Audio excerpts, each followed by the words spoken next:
ఏవండోయ్! ఈ ఉగాదికి ఎప్పుడూ చేసే రొటీన్ వంటకాలు కాకుండా వెరైటీగా, హెల్తీగా క్యారెట్ పాయసం చేసుకోండి. చాలా చాలా యమ్మీగా ఉంటుంది. నేను గనక ప్రిపేర్ చేస్తే ఖచ్చితంగా ఆ వీడియో మీకు పోస్ట్ చేస్తాను. బట్ బిఫోర్ థాట్ అది ఎలా చేసుకోవాలి, ఏంటి అనేది ఒక చిన్న వీడియోలో మీకు ఎక్స్‌ప్లెయిన్ చేసేస్తా. చూసేయండి. హాయ్ అండి. నమస్తే. Welcome to Bonnu and me. So, ఇవాల్టి వీడియోలో నేను మీకు యమ్మీగా ఉండే క్యారెట్ పాయసం రెసిపీని మీతో షేర్ చేసుకుంటాను. అందరికీ నచ్చుతుంది ష్యూర్‌గా. మీరు ట్రై చేసి మీకెలా కుదిరిందో కామెంట్ సెక్షన్‌లో తెలియచేయండి. ముందుగా ఒక 3 మీడియం సైజ్ క్యారెట్స్‌ని తీసుకోండి. క్యారెట్స్ ఫ్రెష్‌గా ఉంటే టేస్టీగా వస్తుందండి మీ రెసిపీ. సో, ఆ 3 క్యారెట్స్‌ని కూడా శుభ్రంగా వాష్ చేసేసుకొని, తొక్కలు తీసేసేసి, చక్కగా తురుముకోండి. సన్న తురుములాగా ఉంటే తినేటప్పుడు పంటికి తగులుతూ బావుంటుంది. తురిమిన క్యారెట్‌ని హాఫ్ బాయిల్ లాగా చేసుకొని, అంటే కొంచెం వాటరేసి, కొంచెం పచ్చివాసన పోయేదాకా ఉడికించుకొని, చల్లారబెట్టుకొని పక్కనుంచుకోండి.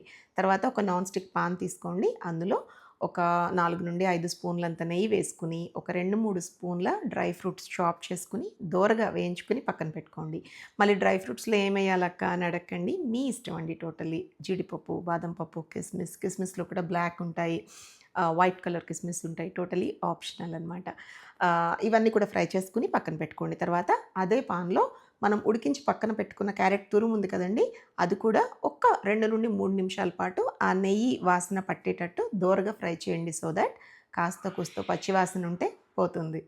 నెక్స్ట్ స్టెప్‌లో ఏం చేస్తారంటే క్యారెట్ తురుము వేగుతూ ఉంటుంది కదండీ! అందులో 4 కప్పుల పాలు తీసుకోండి. అంటే కాచి చల్లార్చిన పాలనమాట. పచ్చి పాలు కాదు. 4 కప్పుల పాలు వేసి క్యారెట్ తురుమంతా ఇంకా బాగా మెత్తపడేదాకా ఉడికించుకోండి. ఆ తర్వాత అరకప్పు నుండి 1 కప్పు వరకు మీరు స్వీట్ బాగా ఇష్టంగా తినేవాళ్ళైతే 1 కప్ వేసుకోండి. లేదంటే హాఫ్ కప్ సరిపోతుంది. షుగర్ వేసుకొని షుగర్ అంతా బాగా మెల్ట్ అయ్యేదాకా మిక్స్ చేస్తూ బాగా ఉడికించుకోండి. ఈ టైంలోనే ఒక అర స్పూన్ యాలకుల పొడి మస్ట్ అండ్ షుడ్ అండోయ్ అస్సలు స్కిప్ చేయకండి. యాలకుల పొడి కూడా వేసి మిక్స్ చేయండి. ఇంకేముందండి అలా కలుపుతూ ఉంటే పాయసం చిక్కబడుతుంది. ఇంకా దించే ముందు వేయించుకున్న డ్రై ఫ్రూట్స్ పైన చక్కగా గార్నిష్ చేసి ఫస్ట్ మీకిష్టమైన దేవతామూర్తుల దగ్గర నైవేద్యంగా పెట్టి తర్వాత ప్రసాదంగా స్వీకరించండి.